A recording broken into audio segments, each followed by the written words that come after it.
हे friends, welcome back. आज इस video में हम लोग जानने वाले हैं लॉन्ग टर्म डेट क्या होता है, कैसे हम लोगों को लॉन्ग टर्म डेट को इंटरप्रेट करना चाहिए। और इस वीडियो में हम लोग बहुत सारे एग्जांपल्स को देखेंगे कि एक कंपनी को एनालिसिस करने के टाइम पे लॉन्ग टर्म डेट कैसे हम लोगों को हेल्प करता है एक सही और सस्टेनेबल कंपनी को चूज करने में। तो ये video balance sheet interpretation series का थर्ड वीडियो है और पिछले दो वीडियोस को अगर आप लोगों ने अभी तक नहीं देखा है, मैं आपसे रिक्वेस्ट करता हूं आप ऊपर आई बटन पे क्लिक कीजिए, वहां पे दो वीडियोस का लिंक दिया हुआ है, आप पहले वो वीडियो देख लीजिए, फिर इस वीडियो को कंटिन्यू कीजिए। और अगर आप जानना चाहते हैं कैसे ऑनलाइन पोर्टल से आप किसी भी कंपनी का फाइनेंशियल स्टेटमेंट को निकाल के वो सही तरीके से पढ़ पाए, तो उसका भी लिंक ऊपर आई बटन पे दिया हुआ है। तो चलिए सीखते हैं एक साथ।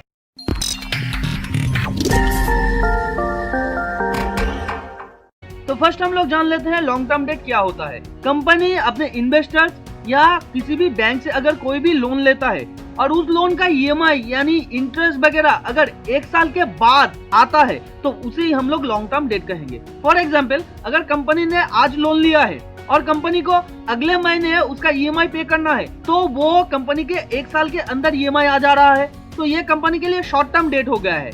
और मान लीजिए कंपनी ने आज लोन लिया है और अगले साल कंपनी को फरवरी में उसका ईएमआई पेमेंट करना है, तो वो कंपनी के लिए लॉन्ग टर्म डेट हो गया है।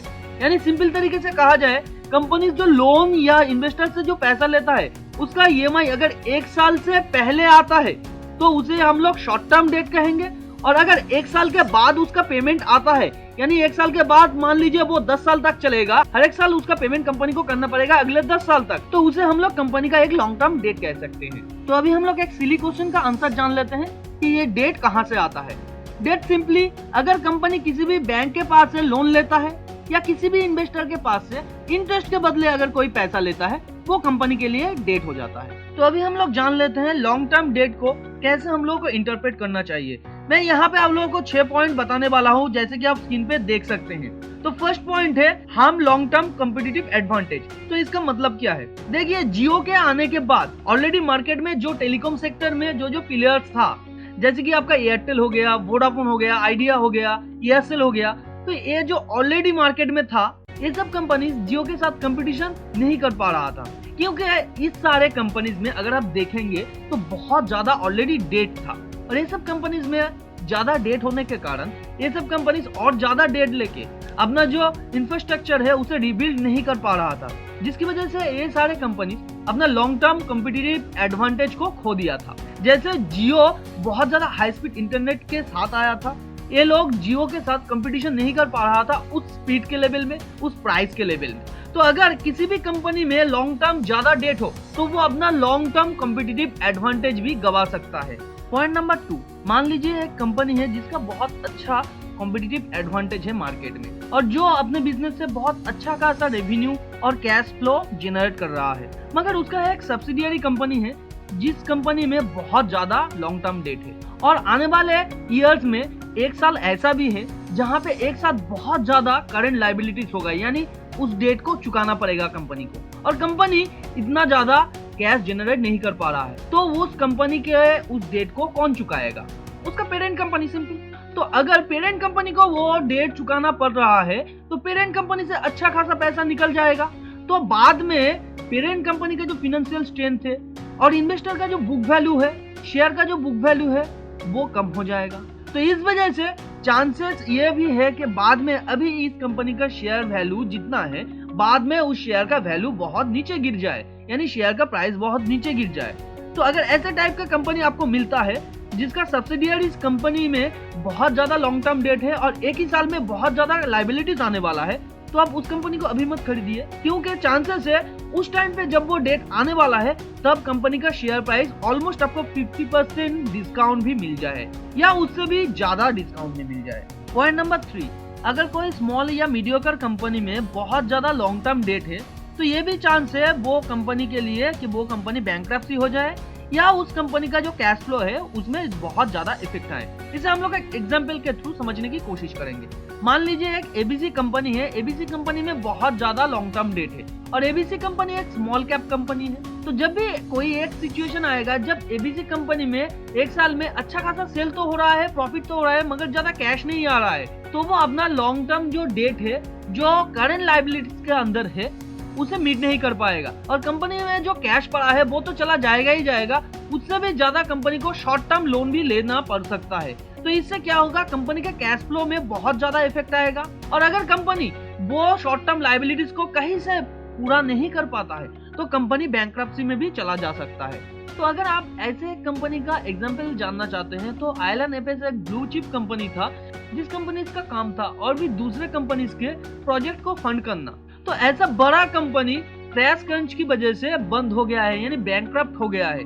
तो स्मॉल और मीडियोकर कंपनी का क्या हालत होगा आप सोच के देखिए। तो जब भी किसी भी कंपनी के फाइनेंशियल स्टेटमेंट को आप पढ़ने जाए तो जरूर चेक कीजिए कोई भी स्मॉल कंपनी या मीडियोकर कंपनी में ह्यूज लॉन्ग टर्म डेट है कि नहीं। अगर लॉन्ग टर्म ह्यूज डेट है तो ईयर ऑन ईयर कंपनी को कितना लायबिलिटीज आने वाला है वो आप डीपली रिसर्च कीजिए या आप अच्छे तरीके से कंपनी के फाइनेंशियल स्टेटमेंट को देखिए। ये ऑनलाइन किसी भी पोर्टल में जो फाइनेंशियल स्टेटमेंट दिखाते हैं आपको वहां से नहीं मिलेगा, ये कंपनी के एनुअल रिपोर्ट में रहता है। तो अगर आप लोग कंपनी के एनुअल रिपोर्ट से कैसे फाइनेंशियल स्टेटमेंट को पढ़ते हैं वो नहीं जानते हैं तो लिंक ऊपर आई बटन पे दिया हुआ है, आप जाके वो वीडियो चेक कर सकते हैं। पॉइंट नंबर 4, मैंने पिछले पॉइंट में ही आपको बोला था long term debt can lead to increase year on year current liability, यानी कंपनी में अगर लॉन्ग टर्म डेट ज्यादा है तो वो करेंट लायबिलिटीज को भी इंक्रीज कर सकता है। कैसे, चलिए हम लोग एक एग्जांपल के थ्रू देख लेते हैं। जैसे कि यहाँ पे एक कंपनी का एग्जांपल दिया हुआ है कॉक्स एंड किंग्स। तो कॉक्स एंड किंग्स का अगर हम लोग फाइनेंशियल स्टेटमेंट को देखें तो यहाँ पे आप लोग देख सकते हैं कंपनी का जो year on year long term borrowing है वो कम हो रहा है, मगर यहाँ पे आप देखिए short term borrowing year on year बढ़ रहा है। तो ये क्यों है? देखिए कंपनी का जो लॉन्ग टर्म बोरोइंग है उसे मीट करने के लिए कंपनी को शॉर्ट टर्म में बोरो करना पड़ रहा है पैसा, और भी बहुत सारा रीजन है जिसकी वजह से कंपनी का शॉर्ट टर्म बोरोइंग बढ़ रहा है धीरे धीरे, मगर उस सारे रीजन में एक रीजन लॉन्ग टर्म बोरोइंग को मीट करना भी हो रहा है। तो यहाँ पे देखिए अगर कंपनी के अंदर लॉन्ग टर्म बोरोइंग बहुत ज्यादा होता है तो वो कंपनी में शॉर्ट टर्म बोरोइंग भी बढ़ सकता है, यानी करंट लायबिलिटीज भी बढ़ सकता है। तो जब भी किसी भी कंपनी के फाइनेंशियल स्टेटमेंट को आप लोग इंटरप्रेट करने जाए तो देखिए उस कंपनी में ह्यूज लॉन्ग टर्म बोरोइंग है कि नहीं, अगर है तो कंपनी किस तरीके से अपना लॉन्ग टर्म बोरोइंग को मीट कर रहा है। अगर प्रॉफिट के थ्रू मीट कर रहा है तो वो कंपनी के लिए अच्छा है, वो कंपनी सस्टेनेबल है। और अगर कंपनी अपने करंट लायबिलिटीज को बढ़ा के अपने शॉर्ट टर्म बोरोइंग को बढ़ा के मीट कर रहा है तो ये एक खतरनाक सिग्नल है, ये एक रेड सिग्नल है कि आप उस टाइप के कंपनी से दूर रहें। Point number 5, reducing year on year debt a good amount of profit potential waiting in the future. इसका मतलब क्या है? इसका मतलब सिंपली ये है जो कंपनी अपने प्रॉफिट के थ्रू आन करके अपना year on year long term date घटा रहा है उस कंपनी में फ्यूचर में चांसेस है वो कंपनी एक अच्छा खासा प्रॉफिट जनरेट कर पाए अपने इन्वेस्टर्स के लिए, और इन्वेस्टर्स का जो करंट टीपीएस है उसे बढ़ा पाए, करंट जो एफसीएफ है यानी फ्री कैश फ्लो है उसे बढ़ा पाए, करंट रिजर्व एंड सरप्लस जो है वो बढ़ा पाए, कंपनी फ्यूचर में एक्सपेंड कर पाए और भी अच्छे तरीके से और एफिशिएंटली। तो जब भी किसी भी कंपनी को आप इंटरप्रेट करने जाएंगे अगर उस कंपनी में ह्यूज डेट है तो वो डेट कैसे कम हो रहा है आप देखिए। अगर वो ईयर ऑन ईयर अपने प्रॉफिट के थ्रू उस डेट को मीट कर रहा है तो वो कंपनी का एक अच्छा सिग्नल है, वो कंपनी फ्यूचर में जाके और भी अच्छे तरीके से एफिशिएंटली और भी प्रॉफिट जनरेट कर सकता है जब उसका डेट पूरा रिपेमेंट हो जाएगा। क्योंकि अभी जिस पैसे को वो डेट रिपेमेंट में काम में ला रहा है बाद में वो पैसा कंपनी में रहेगा, और अगर कंपनी के हाथ में अच्छा खासा पैसा रहता है तो कंपनी बाद में किसी और अच्छे कंपनी को एक्वायर कर सकता है, किसी और अच्छे प्रोजेक्ट में कंपनी इन्वेस्ट कर सकता है जहां से और भी ज्यादा रेवेन्यू और भी ज्यादा प्रॉफिट आने वाला है। Last and most important point, अगर किसी भी कंपनी का डेट यानी long term date year on year बढ़ रहा है तो क्या एक कंपनी के लिए ये एक रेड सिग्नल है यानी गलत सिग्नल है? तो मेरा मानना है ये सिचुएशन टू सिचुएशन के ऊपर डिपेंड करता है। मान लीजिए यहाँ पे एक कंपनी है जो लगातार लॉन्ग टर्म डेट बढ़ा रहा है और उससे अपना लॉन्ग टर्म प्रोजेक्ट को फंड कर रहा है जिससे कंपनी फ्यूचर में और ज्यादा अच्छे तरीके से रेवेन्यू और प्रॉफिट जनरेट कर पाए अपना जो करंट बैंक इंटरेस्ट है उससे भी ज्यादा। तो इस सिचुएशन में कंपनी का जो लॉन्ग टर्म डेट लेना एक अच्छा सिचुएशन है। मगर आप सोचिए ऐसा एक सिचुएशन जहां पे कंपनी ईयर ऑन ईयर अपना लॉन्ग टर्म डेट बढ़ा रहा है और वो अपने करंट लायबिलिटीज को ओनली मीट करने के लिए और अपना रेवेन्यू बढ़ाने के लिए, तो यहाँ पे कंपनी का गलत क्या हो जाता है, वो सिर्फ रेवेन्यू बढ़ाने के चक्कर में अपना डेट ले रहा है और वो करंट लायबिलिटीज को मीट करने के लिए अपना डेट बढ़ा रहा है। तो ये कंपनी के लिए एक गलत सिग्नल है, क्योंकि कब तक कंपनी डेट लेता रहेगा और अपना रेवेन्यू बढ़ाता रहेगा, कंपनी को कभी ना कभी तो अपना जो नेट प्रॉफिट है वो कंपनी के दम से आना चाहिए, कंपनी के कॉम्पिटिटिव एडवांटेज की वजह से, कंपनी के कोई अच्छे प्रोडक्ट की वजह से आना चाहिए,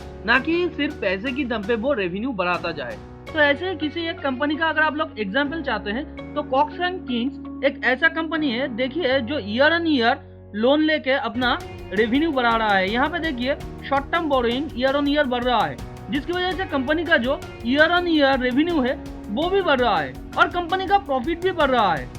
देखिए यहाँ पे नीचे कंपनी का ईयर ऑन ईयर प्रॉफिट भी बढ़ रहा है। मगर कंपनी का अगर एक्चुअल प्रॉफिट देखा जाए, जो कैश होता है, कंपनी में कैश ही नहीं आ रहा है, कंपनी सिर्फ लोन लेके अपना रेवेन्यू ही बढ़ा रहा है, कंपनी में एक्चुअल कोई कैश नहीं आ रहा है। देखिए यहाँ पे कैश फ्लो में net cash flow from operating activities 4 साल के अंदर 3 साल ही माइनस में है।